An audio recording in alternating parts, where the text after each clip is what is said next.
یا ایھا الذین آمنوا اتقوا اللہ وذروا ما بقی من الربا ان کنتم مؤمنین۔ اللہ رب العالمین نے قرآن پاک کے اندر خود فرما دیا کہ اے ایمان والو، جو تم اپنا حق رکھتے ہو وہ وصول کر لو، اور جو تم بطور سود کے لینا چاہتے ہو اسے چھوڑ دو، اور اسے تم نہیں لے سکتے۔ اگر تم لوگے تو تمہارے لیے ناجائز ہے، حرام ہے۔ اگر تم نے کسی کو قرض دیا، 1,00,000 روپے دیا، مزید واپسی پہ تم نے اسے کہا کہ ہم آپ سے 1,00,000 کے اوپر 5,000 اوپر لیں گے، 10,000 اوپر لیں گے، تو آپ کا اس طرح کہنا، یہ شرط رکھنا، یہ ناجائز ہے، حرام ہے۔ تو میرے بھائی اس کی اجازت نہیں دی جا سکتی۔ یہ آپ نے دیا ہے اپنے مسلمان بھائی کو قرض، اس کے ساتھ بھلائی کی ہے، نیکی کی ہے۔ اگر آپ نیکی کر رہے ہو تو ناجائز فائدہ کیوں اٹھا رہے ہو؟ سمجھا نہیں نا، کیوں اٹھا رہے ہو؟ یہی آج کام بینکوں میں چل رہا ہے، ہر جگہ سود کا دورہ ہے۔ میرے بھائی اس وجہ سے میں عرض یہ کرنا چاہتا ہوں کہ یہ کام ہرگز نہ کیجیے۔ سود کی لعنت ایسی ہے کہ پیارے محبوب نے فرمایا کہ میرا محبوب صلی اللہ علیہ وسلم فرمانے لگے کہ سود ایسی لعنت ہے کہ اس سے امیر تر ہوتا جاتا ہے اور غریب تر ہوتا چلا جاتا ہے۔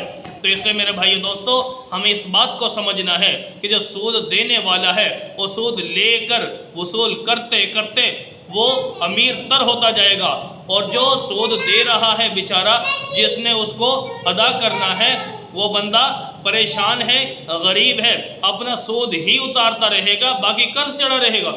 تو اس سے میرے بھائی یہ سود کی جو لعنت ہے اس سے ہمیں بچنا ہوگا۔ لیکن اگر نہیں کرتے تو اللہ کے رسول صلی اللہ علیہ وسلم نے قرآن کی صورت میں ہمیں پیغام دے دیا کہ فَإِن لَّمْ تَفْعَلُوا فَأْذَنُوا بِحَرْبٍ مِّنَ اللَّهِ وَرَسُولِهِ کہ ایمان والو، اگر تم کلمہ پڑھ چکے ہو، اللہ کے قرآن کو مان چکے ہو، اللہ کے حبیب کو مان چکے ہو، تو میرے بھائی یاد رکھیے اس چیز کی وجہ سے اللہ کا قرآن کہتا ہے اگر سود کو نہیں چھوڑتے تو تمہارا اللہ کے ساتھ اعلان جنگ ہے گویا یہ۔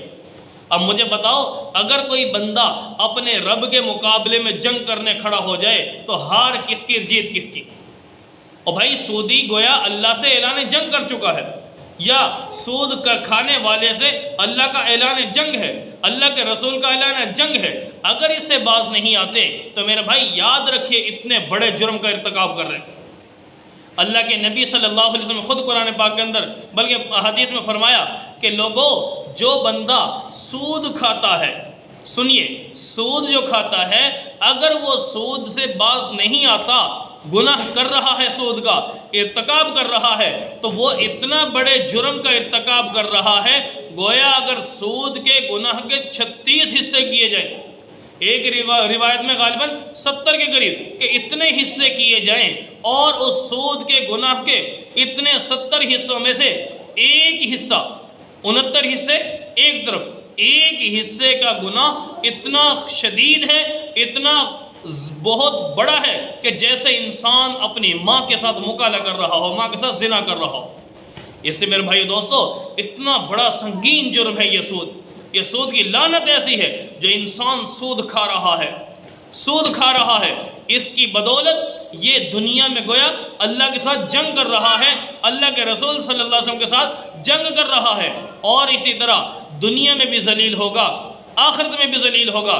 لیکن اللہ کے پیغمبر نے فرما دیا کہ یہ سودی اتنے بڑے جرم کا ارتکاب کر رہا ہے جیسے انسان اپنی ماں کے ساتھ مکالہ کر رہا ہو۔ دوسری بات، اس لیے میرے محبوب نے فرمایا کہ دنیا کے اندر ایمان، لیکن جب قیامت کے دن ان کے پیٹ اتنے بڑے بڑے ہوں گے، محبوب نے فرمایا اتنے بڑے پیٹ ہوں گے جیسے سانپ بچھو ان کے پیٹ کے اندر ہوں۔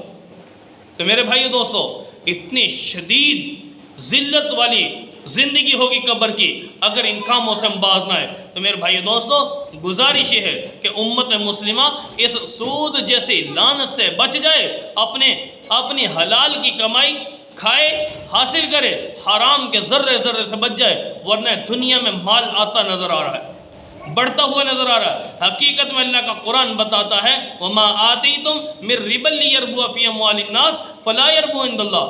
اللہ فرماتے ہیں کہ اگر تم جو یہ سود لیتے ہو، ظاہراً لگ رہا کہ مال بڑھ رہا ہے، فَلَا يَرْبُو عِندَ اللَّهِ، اللہ کے نزدیک بڑھ نہیں رہا ہے، اور وما آتیتم من زکات تریدون وجہ اللہ، اور جو تم زکات دیتے ہو تمہیں ایسا لگتا ہے کہ جیسے مال کم ہو رہا ہے، میرے بھائی یہ مال کم نہیں ہو رہا، اللہ فرماتے ہیں فَأُولَئِكَ هُمُ الْمُضْعِفُونَ، یہی تو پڑھ رہا ہے تمہارا مال۔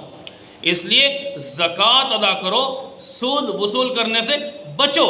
لیکن میرے بھائی دوستو، اگر کسی نے سود وصول کر لیا، سود لے لیا، اب اسے اپنے استعمال میں نہیں لا سکتے، اپنی ملکیت سے نکالنا شرط ہے، ملکیت سے نکالنا ضروری ہے۔ اگر ایسے ہی رکھیں گے تو میرے بھائی دوستو، سود کے استعمال کرنے کا جو ارتکاب ہو رہا ہے گویا وہ ہم کر رہے ہیں، اور اس کی بدولت کل قیامت سے سزا بھی بھگتنی پڑے گی۔ اس لیے میرے بھائی دوستو، اس سود جیسی لعنت سے اپنے آپ کو بچا لیجئے۔